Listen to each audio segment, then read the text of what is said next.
Welcome to From That Comes This, the podcast where we explore the moments that shape us, the strength we discover along the way, and the courage that rises from within.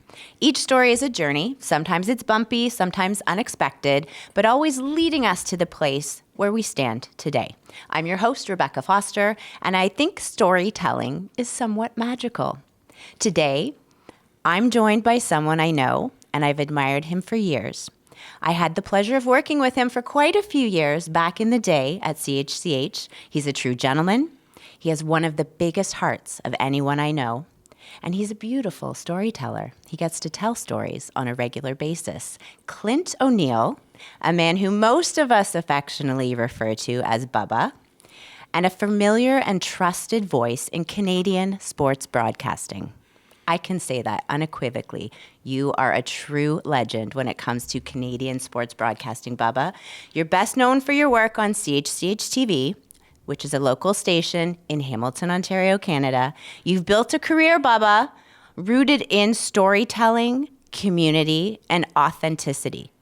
Is that fair to say? I think that's fair to say. Having an experience on a national basis for over a decade, uber local when I was on the way up, and back in sort of a community right now in Hamilton that has kind of both a national feel and a local feel because of its size and the growing, prospects and community that we are seeing in this city right now and abroad. And I'd stretch that all the way to Niagara Falls as well too. So we get a little bit of both, I think, in our hood. And I look at you supporting Hamilton on a national level, and I love that you look at us through that lens. Mm-hmm. And never, Bubba, in a million years, did I think I'd be sitting across the table from you, interviewing you. It's supposed to be the other way around, is yes, it not? But how did I get so lucky? Don't say that. And first of all, thank you for those beautiful words that you said off the top there. It's interesting to when I become the subject. I've had this opportunity a couple of times, and it's like, wait, I'm supposed to be asking the questions. Yeah. And thank you for that opening. That's great. And full vulnerability here. I'm a little nervous, Bubba. Mm-hmm. Like you're the expert here. It's like us talking on the phone, no? Yeah, kind of. And we haven't seen each other in it's been some like time. Over a decade. Yeah, it's been right? a while. But in fairness, I get to see you on a regular basis, watching you. How many times do I have to say this story? Is that it is crazy to me that so many of my community, my network of friends, and even people that aren't that close that I maybe see once a year or once every 2 years, they're like, I wonder about you every once in a while. I turn on the TV, and there you are. You look good. You're smiling. I'm good. And I say to myself, well, that's easy for you to do.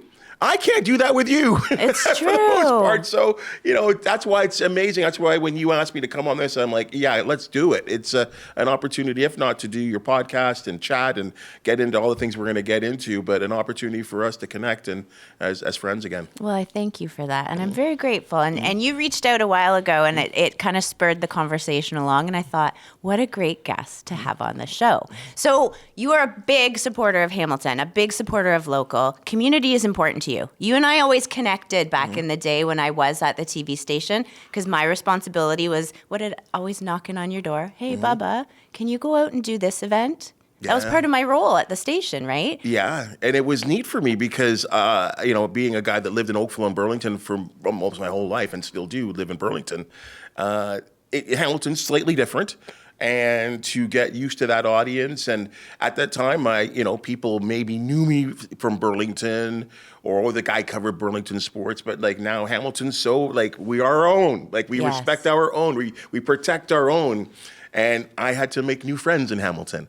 And you were one of the people that kind of guided me through that by getting me into these events. So it was a neat relationship that we had. And I will say this too. I hate that this is your podcast, so if I don't want to take over here. You take over, my friend. But I will always say this, Rebecca. When I got hired at CHCH, and I remember Mike Catrice was our news director, and got me into the station. And it's sometimes really, really tough. Where TV business is very competitive, and sometimes it's difficult being the new guy, and especially when I was doing weekends, so I wouldn't see everybody, right? There's the weekday staff, the weekend staff. So a couple of times I would fill in for Ken Welch, who was the guy doing weekday sports. So I would have to kind of it was scary for me. Thank you for saying that. It was scary. It was scary meeting these people that I'd watch on CHCH for years. It's scary, isn't it? It Oh, is. thank you. Keep going. And here I am, that guy. But you were the person that on a regular basis, whether it be the weekend or the week, that always walked down, because remember the dynamics of the old building. We're in a new building now. The spaceship. You would walk from the spaceship. You would walk from one side of that spaceship all the way to the newsroom to check up on me. How you doing? You doing okay? And I will, if I had never seen you ever again, I always remember, went out for lunch a couple times, always remember you for that, to make me feel comfortable, part of the team. And I will always appreciate that about you, because I didn't always get that from everybody, right? It's tough. It's like you're kind of like replacing people, and it's a weird situation, and you're trying to do your best and prove to the boss that I was the right guy to hire and all that, right? But you always came down, just even 5 minutes, 10 minutes, had a chat with me, introduced yourself, and you were that common sort of friendly person, friendly face that sometimes in moments of kind of a little bit of loneliness, that you would come down and see me, and it was great, and I always appreciate that. Oh, never Bubba. got to tell you thank you for that. Oh my goodness. Well, thank you for sharing that today. I'm almost moved to tears here. That's really special. Thank you, because I also felt lonely at times, right? Yeah, I had been there a while when you arrived, but people can not always be kind and friendly in any environment, It's a very right? competitive business. It is a very competitive business. And you, my friend, are a very special human being. And I think many people, let me correct myself. I know many people see that. You have such a beautiful following. You have so many people in the community that have grown to know you, grown to love you. And you get to go into their living rooms or their family rooms or wherever they're watching on their phones on a nightly basis. And that's a privilege. I know you feel that way. It is. It's a privilege. You could be walked in and fired any day in this business. Yeah, it's a tough business, my friend. And you have been at it for how long? Wow. I mean, if you want to not include, say, the cable TV days, I'm probably well over 30 years in the business now. I can't even, I say that, I'm like, what? We're still 20-something, aren't we? Yeah, Bubba? what? Including my, my Sportsnet days and all my stuff that I did. I did some stuff at CBC and Raptors TV and Leafs TV, and then obviously CHCH as well too. From a weekend sports business into then doing Sportsline for the week for 5 years, and then obviously being on the news right now for the last, I guess, a little over 10. Yeah, it speaks to you as a human being, as a professional in the industry, as an incredible sportscaster, but more so your character, Bubba. People connect with you, your ability to articulate or share the story. And you were sharing off mic with me how a woman said to you that she used to walk out of the TV room when the sports came on until you started doing sports. How special was that to hear? I've gotten some, it's funny, social medias and emails, it can be like really, really mean, and I'm not going to lie, there's been a couple of times and, things that you read and, you're told in our business, look, if you're going to go to the viewer relations alliance looking for a pat on the back, you're wasting your time, right? And there is some truth to that. But as a young broadcaster, you are seeking some type of recognition or, hey, how do people feel about me? Am I doing my job okay? Or, what's the response? We get into that. We do care what, I don't care who you are. We all want to be loved and appreciated. And sometimes that's not going to happen. TV, as you learn in this business, you get a little bit older, and I think Don Cherry, whether you like the guy or not, he said the greatest thing that changed my mindset is that 50% of the people will love you, 50% of the people will hate you, as long as 100% of the people watch you. Bam. Bam. Profound. You love or hate him. He's right. And he was really correct in that. And that kind of changed my mindset. And I kind of stopped seeking the love and just let it be. And to your point and to your question, I have over the years been really fortunate to get. And again, we're in a space right now where women's sports is never been better, never been stronger, never been more powerful and appreciated and watched.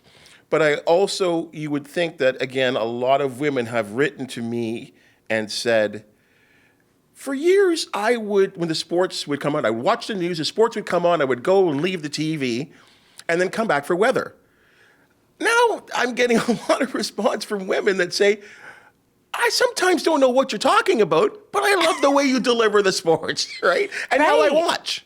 Right. So they're going to appreciate learn, that. right? And I think as women, maybe of my age, if you didn't understand the sport, you didn't want to ask questions, right? Now we're in a time where information is prevalent. We can get whatever information, but that says a lot about your communication style to be able to connect with someone. And I think your message about 50% of the people, the Don Cherry comment, 50% will love you, 50% will hate you, as long as 100% are watching.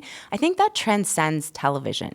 I think anyone can apply that mindset to life, because no matter if you're a new kid in whatever industry going into the office, it's scary. The real world is scary. It is really, really scary right now, and especially right now.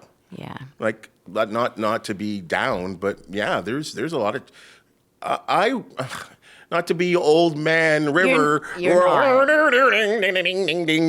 know, like I used to go 50 miles to school. You know what I mean? Like, I am glad, and it wasn't perfect, but I'm glad and proud of the times and the years in the 70s and early 80s when I grew up. Yeah. Because, and you have children, I do not. You are married, been married, had kids, throw that in with there. kids. Yeah. Just no, reality Blended of life. family. The reality of life, Yeah. right? You have faced these challenges as a parent, as a wife, a spouse, a friend, all of these things. I don't think I could have handled what you've gone through, and I know we sometimes find the strength in us for situations that you don't think you can, but nevertheless, to my point, the kids right now, the era that we're in right now, I don't know how I would have survived. I know we would, but I much prefer our dynamics of no the mall being closed on Sundays. Remember that there was no cell phones. You had to like call your friends, like ring, ring, And ring. Bubba, where was the phone in the house? In the kitchen. Yes, thank you. In the kitchen. So your parents heard what was going on, right? Until I went to Radio Shack and got an 8-foot cord. I just stretched my mom will never forget. It was so long and it just hung. But yes, so for those that are much younger than us, they have no idea what we're talking about. There's some oldies and goldies listening that the kitchen phone for sure. And Radio Shack. Radio Shack. My parents would not let me. Remember when you could get your own line? You could get a separate line in the house? I did it. You got it? Oh, guy. Oh, my parents wouldn't let me. Oh. But actually, I'm grateful because, yes, I have children. I have a blended family. They've grown up with cell phones. And it is a different world. And I say to them, I feel sorry for you guys. I really do, because it's 24/7 when it comes to keeping up with what your friends are doing, seeing what's happening, all of this. Here's what's cool. Here's what's not cool. And how do you set yourself apart, stand out from a crowd, make yourself different without following the masses? You know what I'm saying? Like, Sure. I feel sorry because they can't easily shut it off. Beck, I'm almost 60 years old. You are not. Well, yeah, I'm almost 60 years old, and here I am posting stuff online about, my sportscast or my podcast, Sportsline podcast, and sometimes you're like, oh, because you're thinking to yourself, oh, that was a really good podcast, and then you look and there was like 25 likes, and then there was one you're like, well, I didn't think it was that good, but there was like 2,000 likes, and you're like affected by it. And I'm like, and then I have to settle down. I'm like, again, to our social media thing, I'm like, why am I affected by likes? Right. That's a pressure. It's a pressure. It's a dopamine hit too, right? Like when we see, I shouldn't say they, it's not just kids. Yes, you're saying as an almost 60-year-old human being, you're still looking for that validation. Yes. Right? So it's pressure 24/7, and it's a different world than what you and I grew up in. Yeah. So I can't believe you're almost 60. You look good, my friend. You look really good. Maybe there is something to the black don't crack thing. Whatever it is, it's working for you. So let's go back to childhood, because you brought up the subject. You have such an incredible persona, an aura. You obviously were raised by incredible human beings. Family's important to you? Yeah, really important. And I bang myself on the head sometimes because maybe I don't express it enough or show it enough. But yeah, I don't know what I'd do without my family. Everything I am, every decision I make sometimes comes down to what would my mom or dad think, or what would my mom or dad think was right and what was the wrong way to do things. My parents came from Trinidad. I give them ultra respect, and anyone in this situation that came from a small place like Trinidad, 60 miles long, 40 miles wide, and come to Canada in the late 60s. Where in Canada did they come? My mom first went to Montreal because that's where she went to school. She finished her university in Montreal, and then I guess my parents were dating at the time. And I've heard often stories of them sending telegrams to each other. Oh, your conversation, and it's telegram, so it's like your conversations maybe once every 2 weeks or whatever the case is. So my dad was working in Trinidad, and then they made the decision to listen. He came up to Montreal, and then they moved to to Toronto. Okay. And that must have been a shock. I mean, Montreal is similar in a lot of ways to Toronto, big city, but... Well, it's funny that you say that my mom would tell me, and she would tell anyone, that Montreal was a better city than Toronto at that time. In what way? But it was bigger. Okay. It was more multicultural. Okay. A lot of it. Because remember, if you do talk to a lot of Toronto historians, like when you look at Canada... on a worldwide basis, people always identified with Montreal more than Toronto. It was. I mean, obviously because of the business, St. Lawrence Seaway, all of that.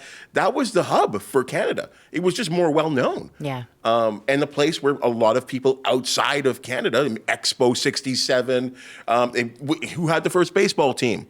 The Montreal Expos, not Toronto. People forget that. Yes, they do. Who was the great hockey team? Even though the Leafs have a history, the Habs won more cups. Oh boy, any of the Leafs fans are gonna. I'm sorry it's to just our the Leafs reality fans. of it, right? The Habs were the team. Yes. That So it people was the outside Mecca. in the United States, that people recognize that. Right. Anyway, so Toronto was still undergoing its growth, and if all you have to do is look at the pictures of Toronto and say 1970, 1980, 90, 2000, and look at it now, and the skyline itself is completely different. Oh goodness, yeah. So I notice that almost anytime I drive in now. It's like, where did that building come from? Right? Or you're driving on the Gardner and you can't see anymore because buildings are on both sides encompassing you. It's like crazy. Yeah. But so they moved to Toronto. But my story, I always say, is really interesting because a lot of my parents' friends that came in from the islands, we'll say, and I'll extend that to Jamaica and everywhere, and to the Caribbean, stayed in Toronto.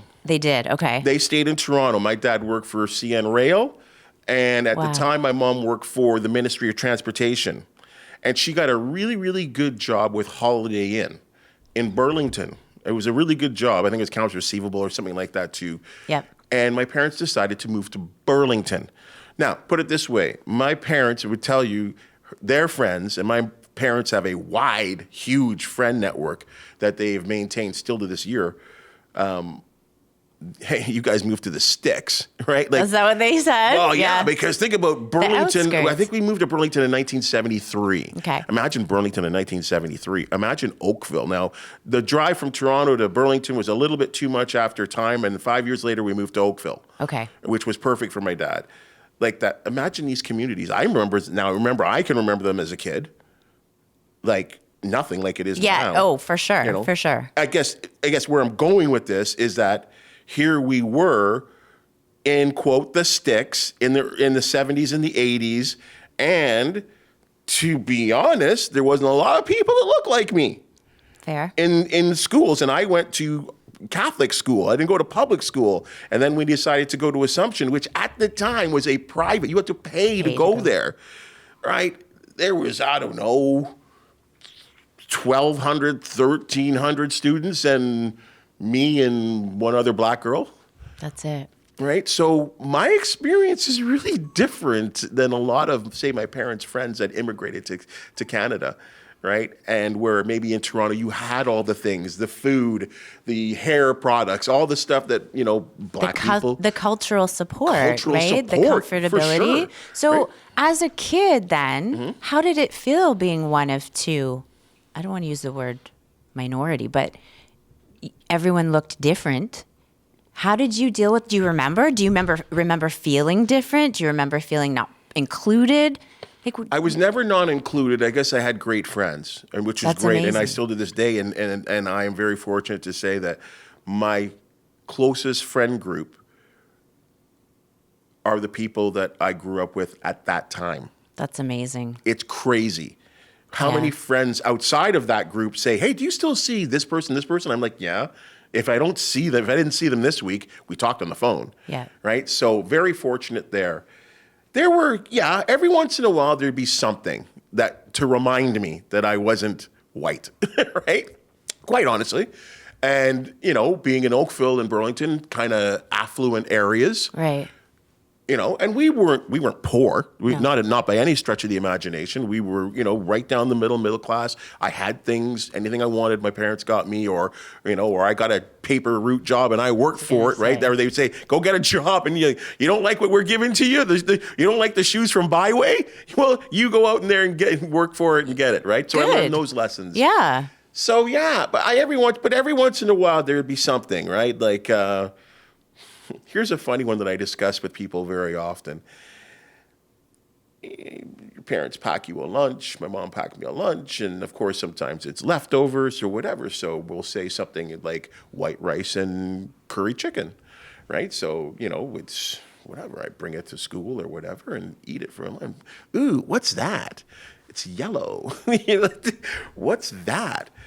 Now I look at people. Now you go to any West Indian food place in Oakville and Burlington or Hamilton or whatever, and you walk in, it's like, there's more white people than black people in here.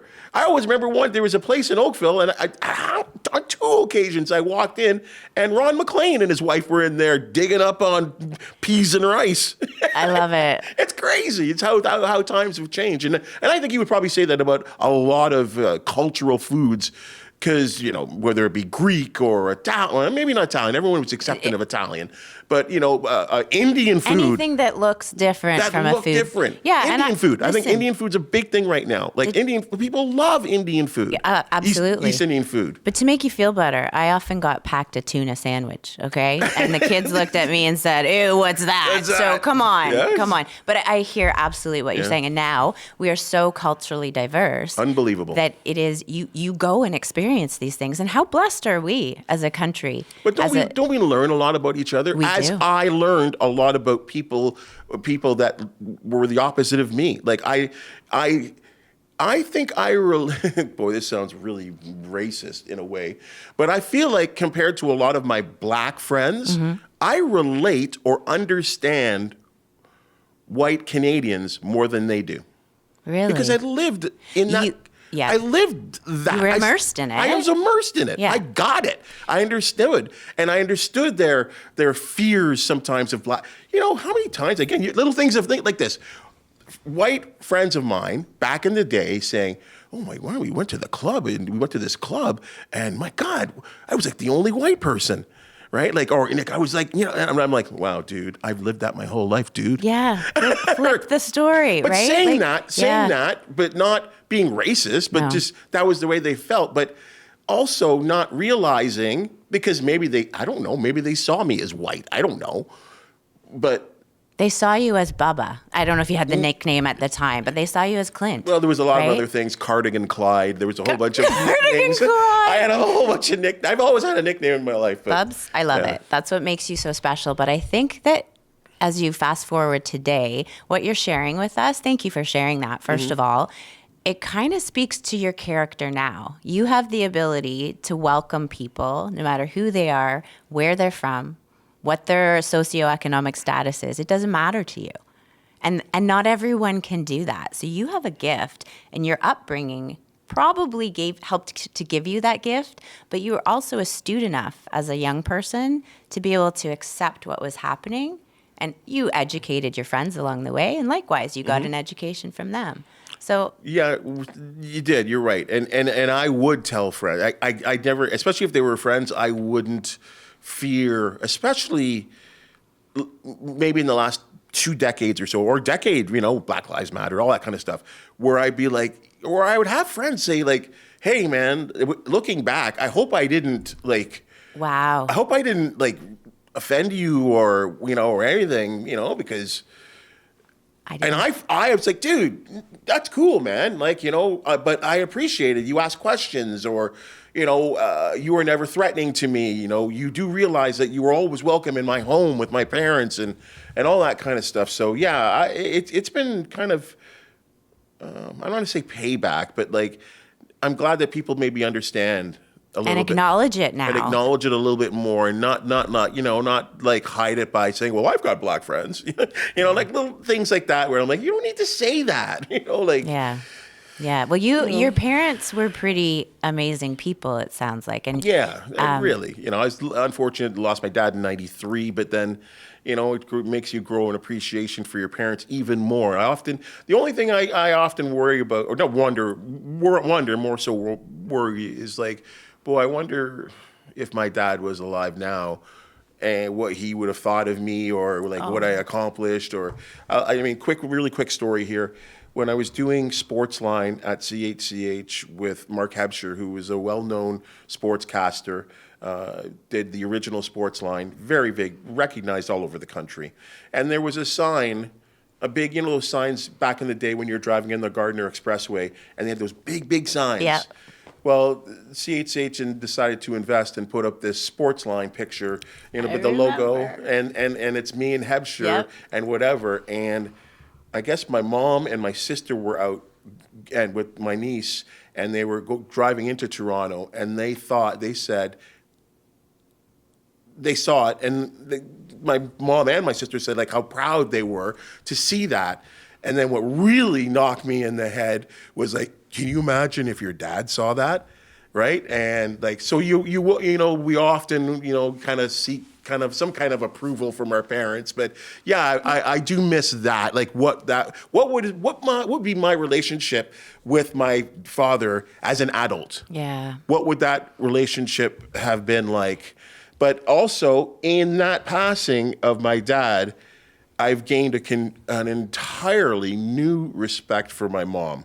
Oh. Because this sounds awful to say, but I always, as a younger person, thought to myself, God, if I were to ever lose one of my parents, I hope it's my mom first, because I don't know how the house would survive if it was my mom. Yeah, it's a common thought for a lot of yeah, people. I don't. Yeah, I don't know. Yeah. I don't know how, but my mom turned into Superwoman. Yeah. She changed her mindset of not relying on dad and making decisions in the home. My sister went to Windsor University, successful, graduated. Then she moved to Trinidad for 10 years. My mom ran the home. I lived in it with her at some times, but she maintained the house, the home, then decided there was time for her to take care of herself. Got this beautiful condo down on the lakeshore in Oakville and whatever. And then she got this other place, bought a townhouse up in Glen Abbey. And she did all these things and saw the strength that I saw. And my mom's 85 right now or whatever. And I'm like, oh my God, I can't believe she did all that.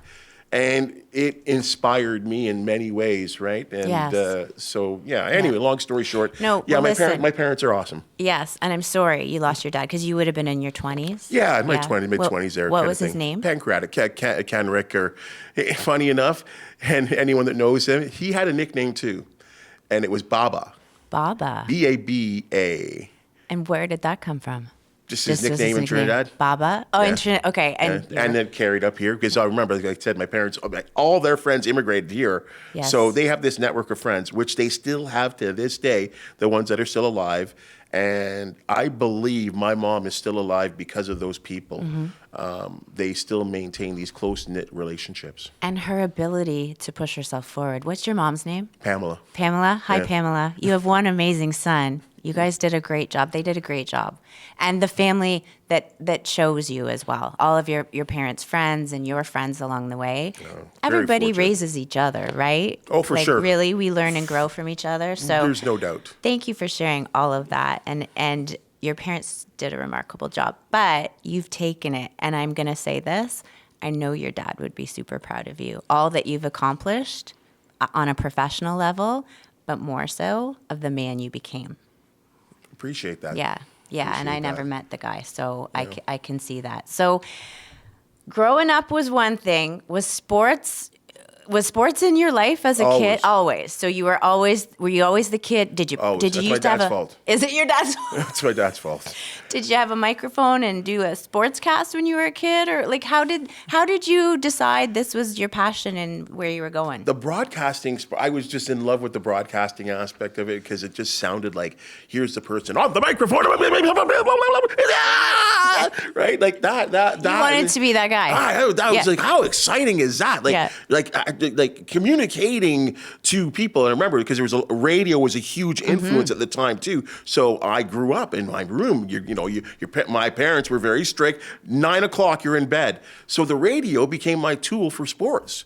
So I'm listening to the game, like for me, the Sabres games or the Bills games, Yeah. then a little bit of the Leafs or whatever, but listening and that theater of the mind thing. But being that person that is the director of that was a really appealing thing to me. But yeah, sports was in my home more so because of my dad.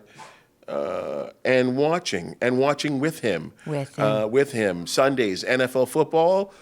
My parents had 2 TVs, but the best TV was in their room. Really? Yes, the best TV was in their room. So my dad would be in there in his house coat on, and NFL football kicks off at 1 o'clock. My mom's out there getting dinner ready for whatever. My sister was floating around too. She's big into the football too. And we'd be watching football. The 1 o'clock game and the 4 o'clock game. Dinner's ready at 6. Mom's telling us to come down, and we're like, we're coming.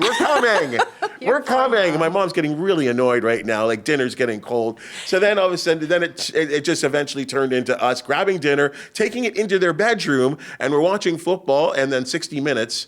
Yes. In their bedroom, like it's just the most bizarre thing. No, but it's time together. That's how it worked in our house, right? Yeah, so it worked out. And hey, it led you to now. From that comes this. Absolutely. You have made a long career out of being for sure. a. And we would again getting back to what if my dad was around, watching sports, talking about sports, and that would then translate to my friends about watching sports and talking about sports and did you see the game and what a play and we grew up in the Michael Jordan era. Yes. and just all that was going on at the time there too. So yeah, and my friend base, closest friends were all sports freaks as well too. So you were immersed in it. Couldn't from a help young it. age. Couldn't Yeah. help it. But Couldn't help it. You liked it. Obviously, this was not a problem. So I have to ask: has there been an interview over the years, a favorite sports celebrity, a young person in the community? Is there anyone that stands out? And you've interviewed a lot of people, Bubba. So not to put you on the spot, but is there anyone that really kind of struck a chord for you? You know what? It's interesting because I've been doing this Sportsline podcast Yes. too. I've gotten to spoke to so many people now too, local and outside. Yeah, of and that I'm as making well, you too. choose one. I'm sorry. It's impossible. I will say that it's it is. impossible Yeah. to choose one. But I have so many, great stories and. What I do with my podcast, very much like yourself, I want to talk about like what they did in their careers. But sometimes I've learned this about athletes when you talk to them. The job for CHCH go out, if I go out and have to interview, it's a like, hey, what happened in the game and whatever, blah, blah, blah. You come to learn that there's a lot of stock answers, right? Yes. Right. And some of these young people are very well prepared and well rehearsed. Media training is a training. big thing for these athletes right now, not to mess up, right? Right. You don't That's want to show them too much. That's a lot of pressure for a young person or Sure it any is. age, to be Sure honest. it Okay, is. sorry. So they have some canned responses. Yes. But what I've learned is that when you talk to an athlete about anything but the sport that they are experts at, those are the best conversations. That's how you get to know the athlete. That's how you build a relationship with them too. So when times are tough or they've suffered a tough loss, sometimes they'll seek you out for a conversation because they know you're the media and you have to do a job too, but they will prefer or feel more comfortable speaking to you than some people that are just in there, sticking the mic in there, asking tough questions and then gone. Yeah. No friendship, no relationship. Sometimes, so when I do, those days when I do have to ask the tough questions, it's okay. It's okay because you've built a rapport and trust and a friendship with For them. sure. Yeah. In some ways, and some, where you end up that way. Listen, we are but here. I don't know if there's so many. No, you don't have to pick one. I think that was a beautiful message to convey, Bubba. There's so many back. Like it's. And I think that's a big learning opportunity for anyone. Is that, and I say this all the time. Relationships are key, no matter what industry you're in. It's how you treat the other person. Oh, absolutely, or how they treat you. Exactly, right? And it's reciprocal. No doubt. And again, the nervous little time. Yeah, so you're right. In the earlier days, standing in a scrum in what there was then Air Canada Centre, now Scotiabank Arena, with a mic in front of Steve Nash or Kobe Bryant.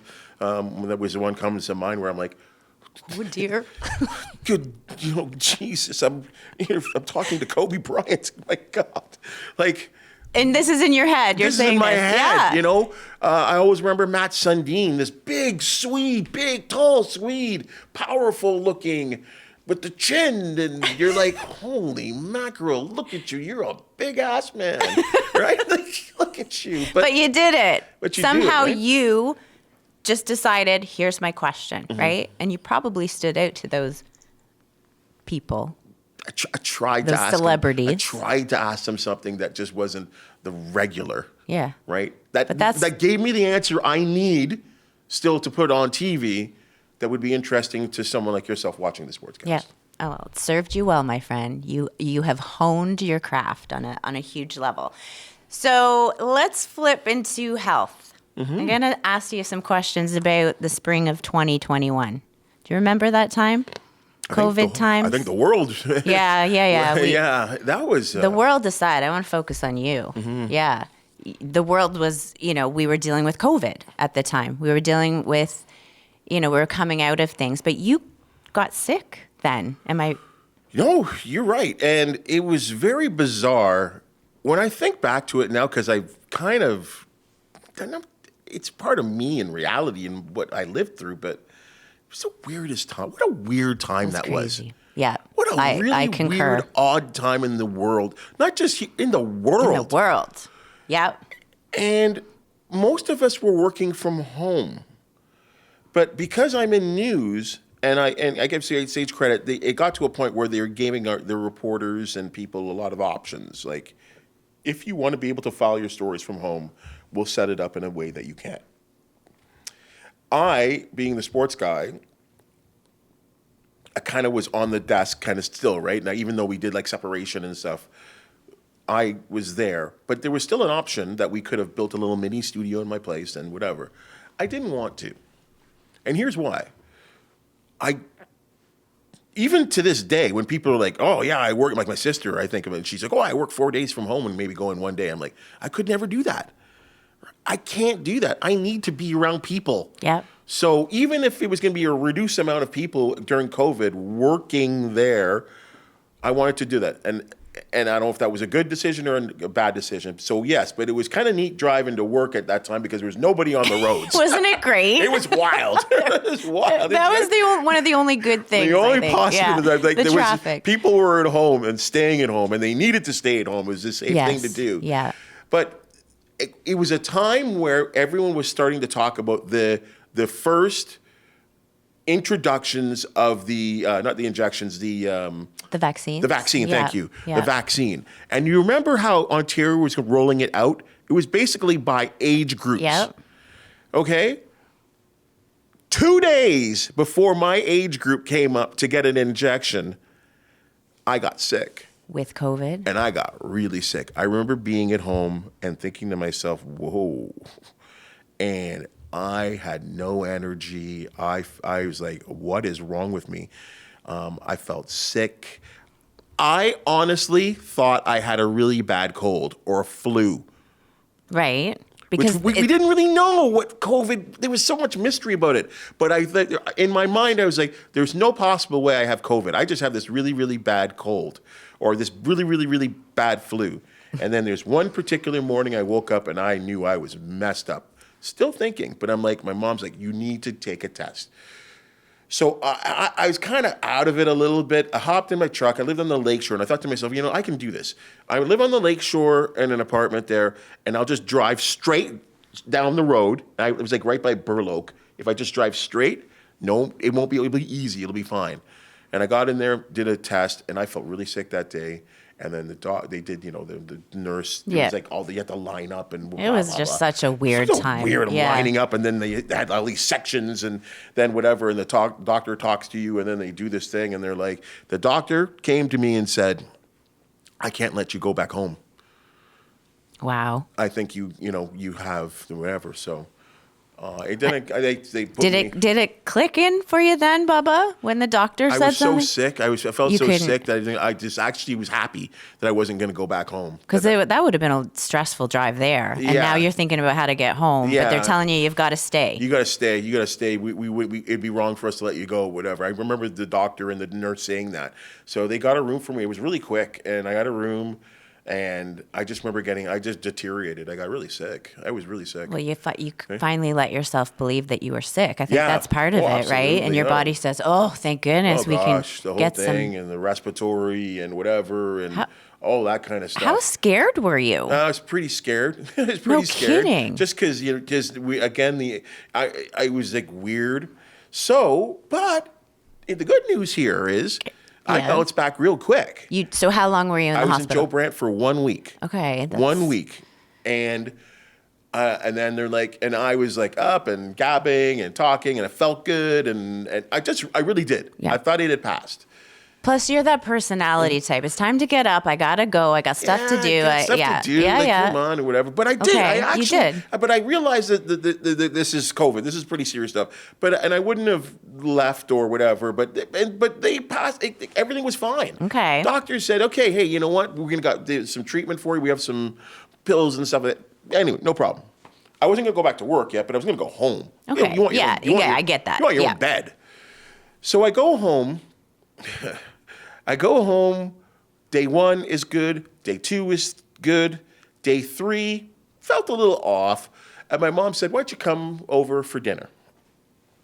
Go in the elevator. This was whatever, blah, blah, blah. Planned it up, whatever, dressed, showered up, blah, blah. Go downstairs in the basement. And when I got to 3 inches before my car to hit the button and get in the car, I felt dizziness that I have never, to this day, I've never felt. And I've never, in my entire life, I've never passed out. Right. Or dropped or any of that stuff or got dizzy that way. I got dizzy like I've never gotten dizzy before. I remember hanging on to the top of the truck and opening the door, and my face fell flat on the driver's seat. Oh my God. From that point, I don't remember anything. Did someone find you? No. I'm alone in the underground parking and with my face. I'm glad you can laugh now, but my gosh. So this was a whole new thing to me. But then, boom. You're back. I'm back. And that was the only symptom. Just you all of a sudden felt dizzy and you blacked out. I completely blacked out. And then when I got back, I was like, oh my God, I blacked out.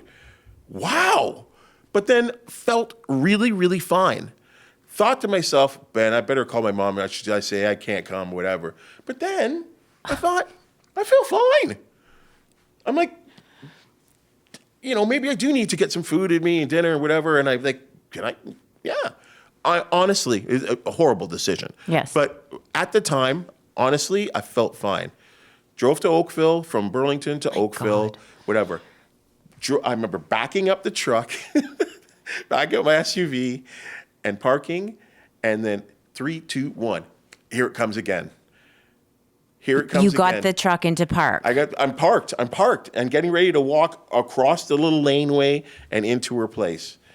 And I had to call her. I'm like, Mom, I feel really messed up or whatever, blah, blah, blah. And she's like, so she ran out with like an orange juice and stuff like that, whatever. Pamela. Trying to just get me going. Being mom, or yes. Being mom or whatever, because I'm like, I don't know what's going on again. Because I hadn't told her about the pass out or anything, right, yet. So anyway, dizziness clears, get in there. And then I just started to go really, really bad. I got really bad inside her place. She called the hospital. My sister came over. The ambulance took me away to Trafalgar Oakville, Trafalgar. Yeah. And let's just say I was there for 3 weeks. 3 weeks. Can you tell us what the complication was? That was the COVID again, but part 2, whap. And did it impact your heart or your Yeah, it lungs? wasn't Like good. everything? Yeah, Nothing. yeah. Now, do you have Thank God you're here with us today, Bubba. Yeah. And thank God you made it to your mom's. You Yeah. shouldn't have driven, but I'm glad that you got there. Somehow someone, maybe But then your I dad. think if I was all alone at home. Yes, that's what I mean. Right? I think Like- maybe your dad was watching out for you, the angel knows? above. I don't know, but Luck, I don't know. thankfully they got you to the hospital. Any residual effects now? You're a healthy guy. You're taking care of yourself. Not really. Well, Yeah, we you all stand work to lose towards 100 it. pounds maybe, but outside of that, yes. I would say there is every once in a while that comes to me, and I go straight to the computer when I get this kind of feeling and wonder if it is the COVID.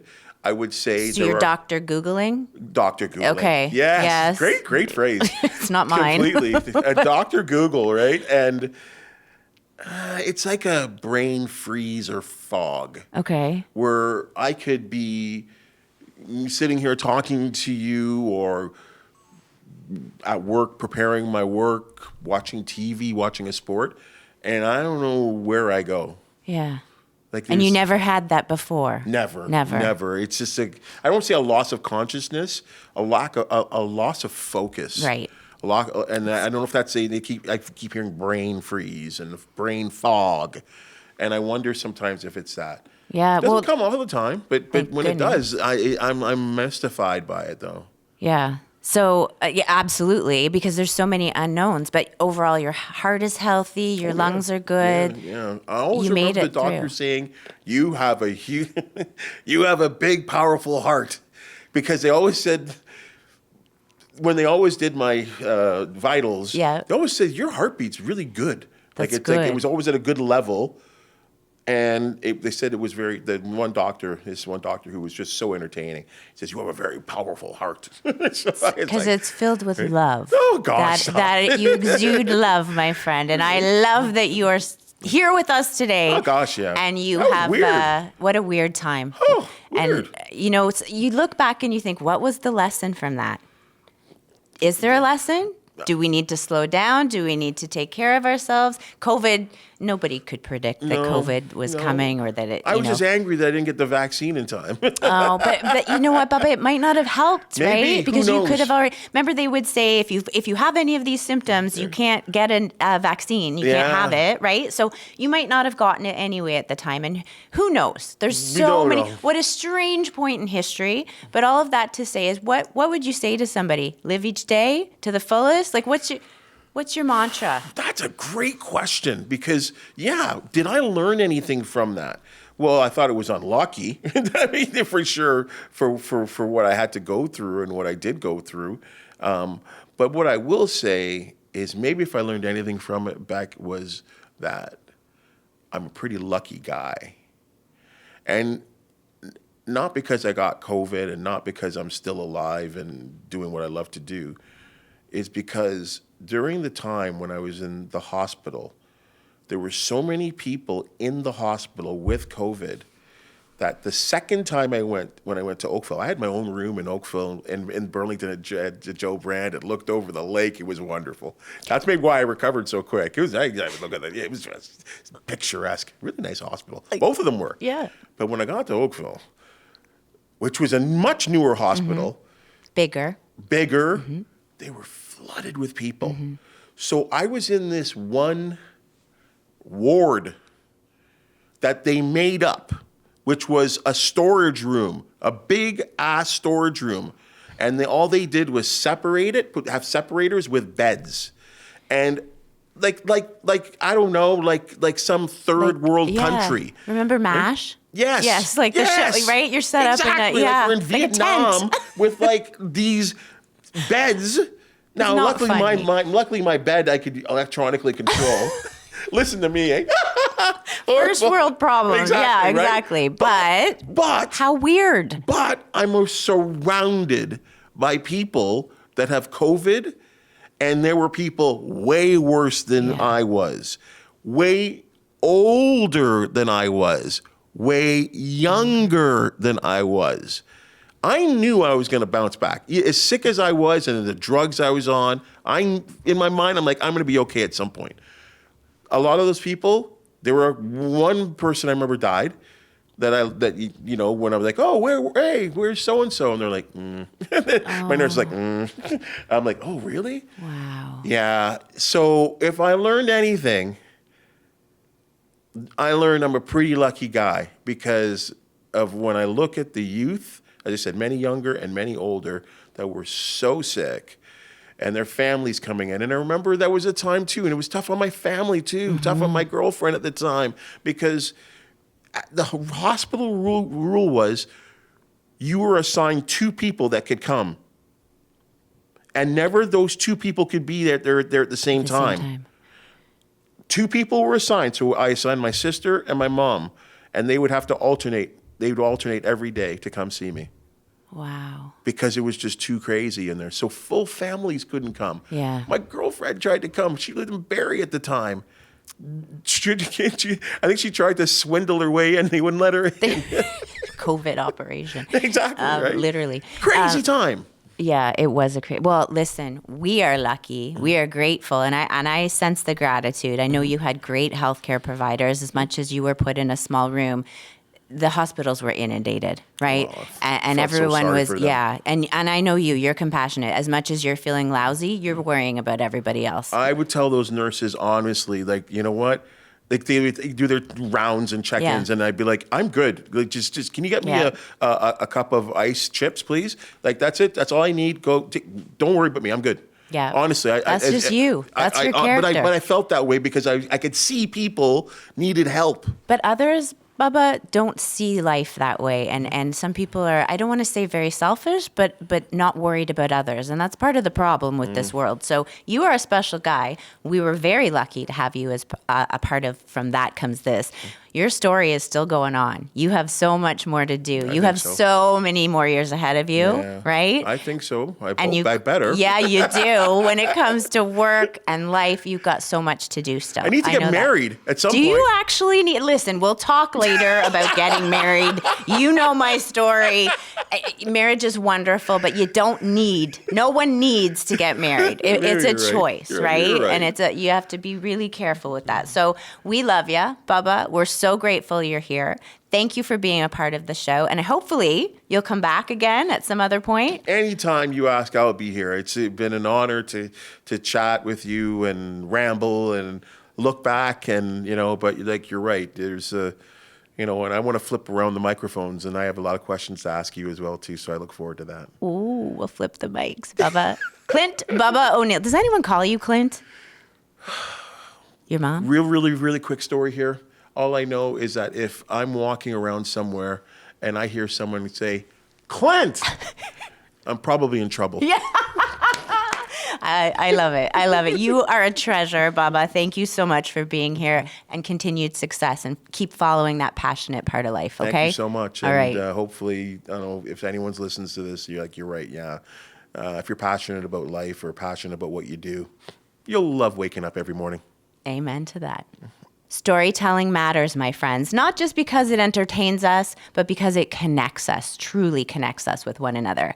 And to all of the eye rollers out there, yes, even when your mom is a little slow, I'm talking to my kids, to get her message out or her point across, she's still sharing and growing herself as a mom, as a person, and she's forever helping you to grow as well. So be a gem. Not just your mom, but anyone who wants to take the time to tell you and share a story. Take that breath and give those extra 5 minutes. It matters. It really matters. Sharing our experiences, especially the parts that have shaped us in ways we may not have understood at the time, gives others permission to reflect, to feel seen, and to grow alongside us. How beautiful is that? Sharing stories makes us make sense of things often, and it helps us understand where we're going. And strength reminds us that none of us are walking alone on our paths. So embrace and believe, my friends, because from that comes this. With love.